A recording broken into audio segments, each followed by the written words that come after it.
I'd like to tell you about some of mine who came to the U.S. and to Texas for a better life for themselves and their descendants. One on my dad's side of the family was an indentured servant from Germany in the 1700s. Eventually that side of the family made it to Texas. Meanwhile, in Mexico, an indigenous native mixed with African ancestry, what a lot of people today would call a person of color, was among many who may have served in the Confederate States of America. My search for family history included census records, draft records, border crossing, and vital records led me to my great-great-grandfather born in 1845. In the early 1900s, he changed his Indian name to Henderson. He was mixed race, listed as octoroon, dark, black, indigenous, Mexican, naturalized American on various documents. He was also listed on some documents as having served in the CSA. Without those records, I would not have that connection to my past.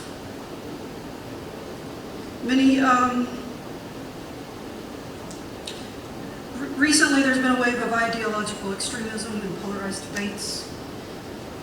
And that leaves out the concern for people of mixed heritage. They're torn by this rhetoric. The perspectives are forgotten.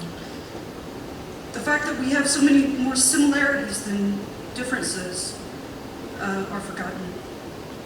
The message of tearing down monuments sends to these people, or that our heritages and our ancestors are something to be ashamed of, instead of something to learn from and be proud of for their sacrifices. In the opening prayer, it was mentioned that we should seek common ground. One thing that I'm sure that we have all inherited and are the beneficiaries of is a country based on democracy. The people erected this monument, let the people decide what to do with it. Thank you for your time. Thank you.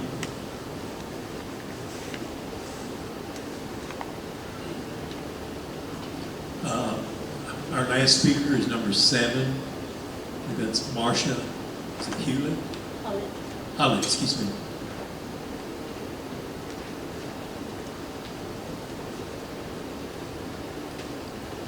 Good evening, and thank you very much for this opportunity to express my point of view on this situation.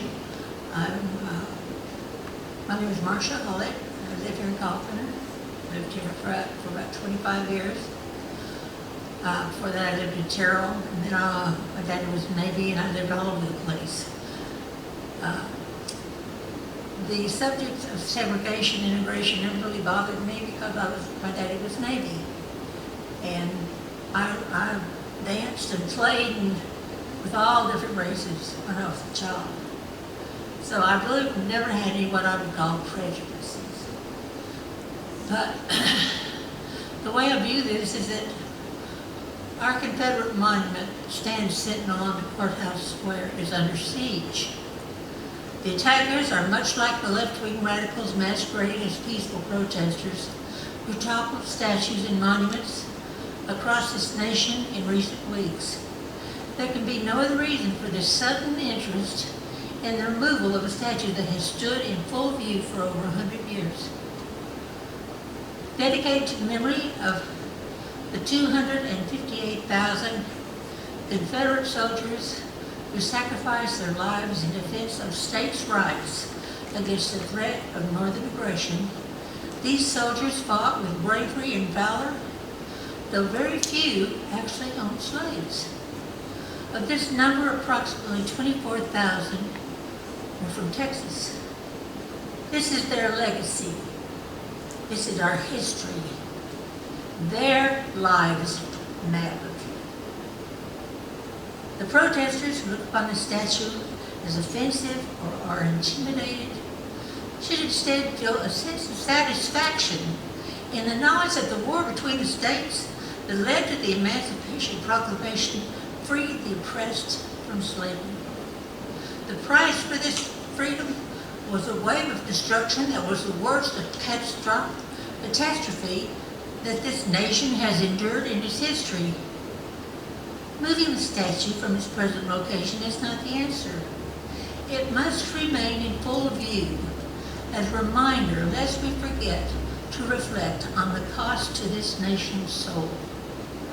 The words of the philosopher George Santana say at best, "Those who cannot remember the past are condemned to repeat it." Thank you. Thank you. That was our last signed up speaker for the evening. We have some committee business, I guess, to work on. Our next meeting will be September 22nd. Okay. And I want to thank everyone for showing up and participating in this event. We don't know anything. We're trying to gather information from both sides and make some kind of logical decision on what to advise to the county commissioners. Again, I report, we do not make the decisions on anything. We just gather information. Okay. Mr. Chairman, Billy. I'd like to ask if anyone did not have a chance to fill out the survey before you leave. We will have some blank forms for you. So even though you're not speaking tonight, we'd appreciate it if you have a chance to fill out a survey, please. It won't take but a few minutes once this meeting ends.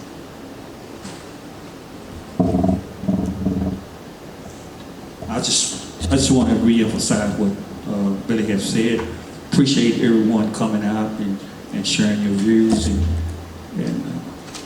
lending your time for this special occasion. So again, it's important we take all your thoughts and concern under consideration, and it's just good to have you to come out. So again, we thank you. Okay, new business. Anybody have anything to discuss? I know we were some kind of beating around with the precinct meetings and whatnot, but as of right now, I will send email to all the commissioners, and I will give them the names of the precinct coordinators that volunteered or were assigned at our last meeting.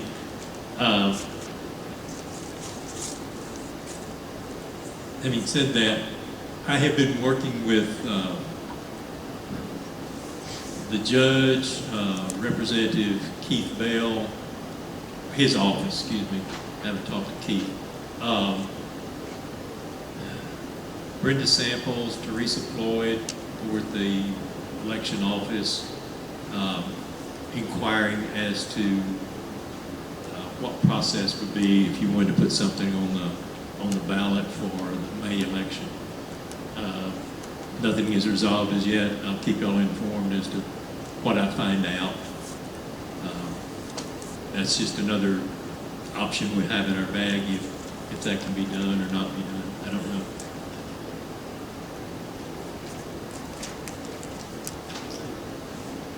I'll just add to that, if we could get the Representative Keith Bell to go ahead and put this referendum on and get it so that the citizens of Kaufman County can voice their opinion through their votes, and we could do this process through the vote.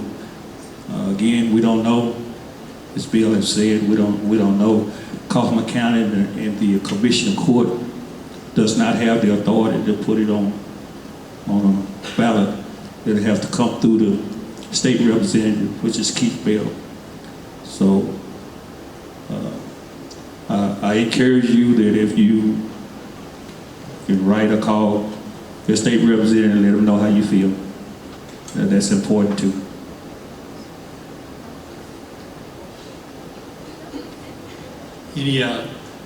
Anyone else on the commission got any new business to discuss prior to our next meeting?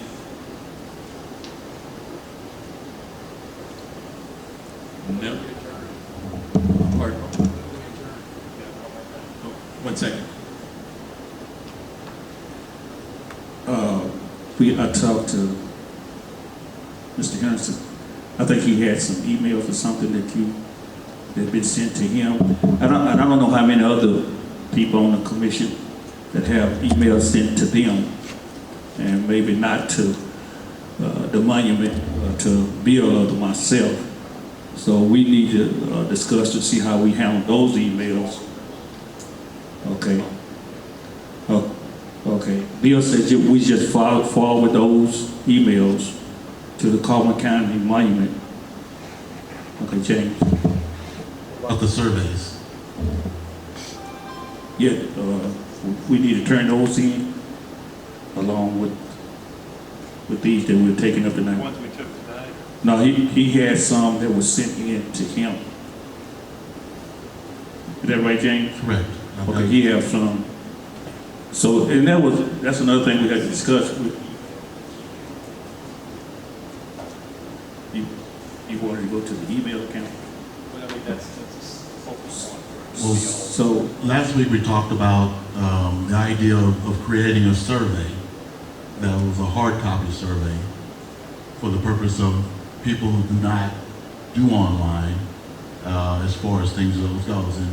And Ms. Billy did create a survey and presented it to us in the email for the idea that we'd be able to give that to the general public, have them fill out that information. And what I have, and I'll share the floor with you, what I have is a collection of people that have filled out that survey. And again, I bring it here as, again, a part of collecting that input. Mr. Chairman, Billy Henderson. I think what we might be a little confused about is that the form that we're using, James, as the survey form, like we agreed on last week, it's the same form we're using for the public participation, only it doesn't document what speaker you are and when you spoke. And that form is, as I'm told tonight, is on Facebook and other mediums. I don't know how James citizens receive the form, but that is one mechanism how they're getting it. Is that correct? Are they receiving it via Facebook, or how are the people that you have forms filled out, how are they getting that form? No, they're getting the form, made copies of it. They're making copies of it? No, I've made copies of it, You've made copies and I've of it? presented it to them, and Okay. in order for them to fill those out. Do we, I guess what's on the floor, do we have an objection against the survey coming back into our arena if it comes back through one of our members?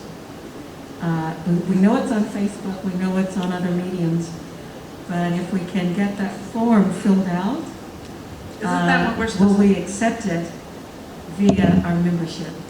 isn't Yeah. that what we're supposed to be bringing back from our precincts? Yes, the original thought was that, and people that were here tonight that did not speak filled out a survey form. Right, And- but also and Billy we has use that the- from our precinct. And in the precinct meetings, you'll have the speaker form and the survey form, just like we did tonight. And those survey forms will be Right, but collected. the, And what can't we James, use the surveys for, like, encountering people other times too? well, I mean, the people take time to come and sit, you know, they won't, even though they don't get to speak, they at least give their opinions of something. Personally gathered surveys, it's getting information from people. It's the I'm same not sure. form, sir. Pardon? It's our form, it's what we sent last week. Right. Provided it is our form, I don't know how we can control the form not being out there to make copies. But Allison. if it's coming back into our arena via our membership, as we said last We discussed week. this and voted on this last week. Yes, ma'am, And that's we why did. we created the form, was that not only for the town halls, but if any individual came up to me and said, I know you're on the committee, can I please have a form? I work, I have kids, I can't make it, I'm not online, and that we could provide that for them to give feedback. We accepted that last week. Was that the more people we hear from, the better. Right. I I thought when we left, we were all on the same page, that is for people who don't speak here, people who don't speak at the precinct committee meetings, and then for any other individual who, for whatever reason, can't make meetings, can fill a form out and turn it in, their voice is still heard. We can bring them back to Yeah. our, Okay, our Dave. meeting. I would only make one suggestion, is that the surveys that we get in the meetings be marked as meeting surveys, and all the other surveys, like the email that's being mailed in and stuff, be notified or classified as these are, people on the street that can't get here type They surveys. can email the form in? They're able to email the form in? Why? Am I hearing that? Why couldn't they? We got the They email are? account at the Gmail. They're emailing the form in, okay. Wasn't aware that they could mail that. But I would say the surveys we get at the meetings, Yes, sir. you mark them as meeting things. Aren't Surveys that that we get from the rest of the crew will say this is from the outside the normal meetings information.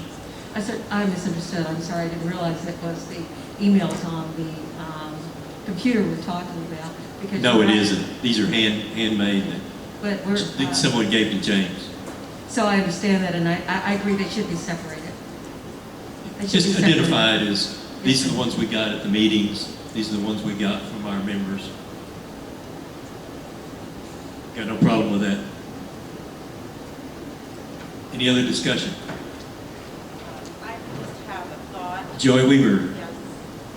push up. There is a thought in my head going around about accountability. So I've already been approached with this. What if someone fills out a form and somebody conveniently doesn't turn it in? So we need some kind of accountability. And so I don't know the answer to that right now, but we need to think about that. I would hope that all the members of this commission would be above Oh, of course. throwing away or something. So if someone gives a survey to one of our commission people where it's what they believe or don't believe, that we turn it in and everyone gets to look at it. Yeah, it's a very, it's one side or the other, so that's the only reason I'm saying it's not like this is going to be, well, I'm not sure, which side I fall on. So I just want to make sure, if anybody has any ideas on that, again, not pointing out anyone that could be deceptive or anything like that. I just want to make sure everybody knows that our committee is on the up and up. Right.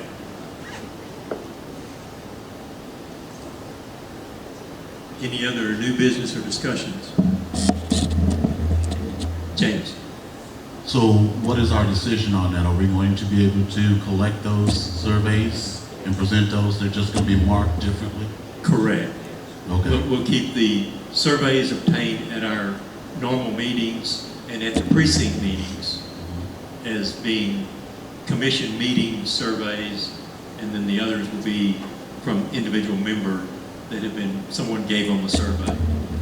And what I would ask, sir, is that when you turn those in, if you haven't marked them, please let me know that I need to mark them as you turn them in to me, because that's the kind of information we will compile on our report going back to the commissioners. So if you have them tonight, I'll take them so that we can get them marked and get them in with our paperwork and in our minutes as we receive them. How will we mark them? What's How are going to you be? getting- I'm just saying, A what's going notation to, coming from your computer or however you're receiving them? I'm gonna mark it, things coming back to me. I would suggest the ones that are done at meetings, either say M at the top, left or right corner, whichever you choose, or everyone chooses, so it's, uniform. But an M for meeting, a PM for a precinct meeting, and then, at the top, any that we receive from committee members, just put a CM for committee member. And that makes it really easy. M, PM, CM. Okay, I think what Allison was saying is that if you collect one, it would be from a, is that a CM, For a committee member. committee member, PM would be precinct meeting, and M For, would be the county meeting. yes. Is that a motion? We don't need a motion for that. No. It's just, that's where we're gonna mark. Okay, see, if you get a survey from an individual, they come up and say, here's a survey that I got from you, and you have filled it out. At the top right, put a CEM for commission or committee member.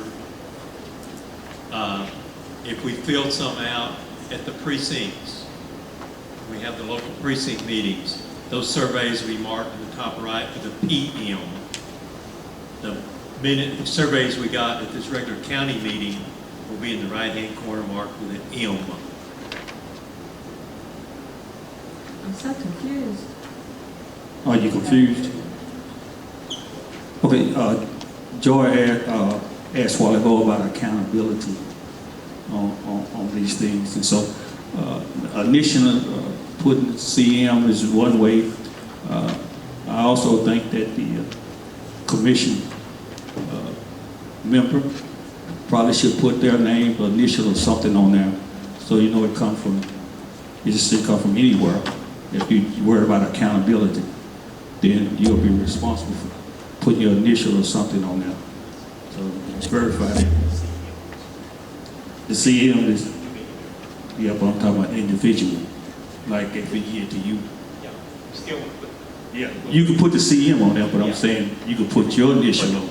No R CM. Yes. Okay, so if I could repeat Worry about that, accountability. If I could repeat that, we're going to put CM on our survey forms if in fact we receive those survey forms within our regular meetings and our town halls, not our town halls. At the regular meetings and town hall, it's going to be covered in our meetings, so you shouldn't have to initial those. Just put verify this in our meeting. I think he's speaking on the ones that Coming from computers or else. right coming from Okay, got it. and handing it in to members, committee members. If they're handed in to them, then Okay. we want to make sure it's verified. Put your name and CM. Name and CM. Correct. The committee member's name and put CM up there in the top right. That way we know it came from the committee members. Any other questions or discussions? I have a question. Joy Weaver. So the person that shows up and speaks, they show up and speak. The person that is at home on a computer filling out a form, both of them are equal in submitting their vote. So the person that speaks versus the person that's at home is the same on the survey? I would say yes, except the person that's speaking here is trying to give us additional information. The surveys are going to say yes, no, maybe. The people here will give you reasons why not, etc. So that's the reason we sit here and listen to people, so we can gather that information. And then the other people, I guess we'll take that information and say, well, these people don't like it, these people like it, these people don't care. They're the ones that didn't send me in. We'll have to figure out that. I mean, it's a good question. James, you got some? Again, just reverting back to our first meeting, when Judge Richard said our job is to collect information, right?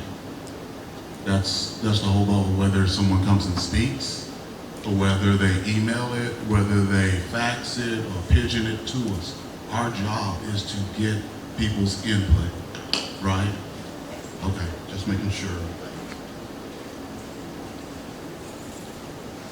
Yes, James. Judge Richards didn't say how, didn't give us a format on how to collect the information. He just told us to be sure that we collect it. So it's kind of left up to this committee to figure out how to collect. So that's the reason we have these meetings. Something like this come up, you need to discuss it, and then we can move forward from there once everybody's on the same page. We don't want people leaving here, one going this way, one going that way. We want to be on the same page with it. So I think we're doing the right thing.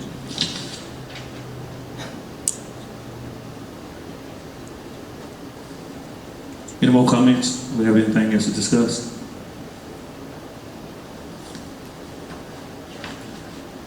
James always something on his mind. No, I make a motion, we adjourn the meeting. I second.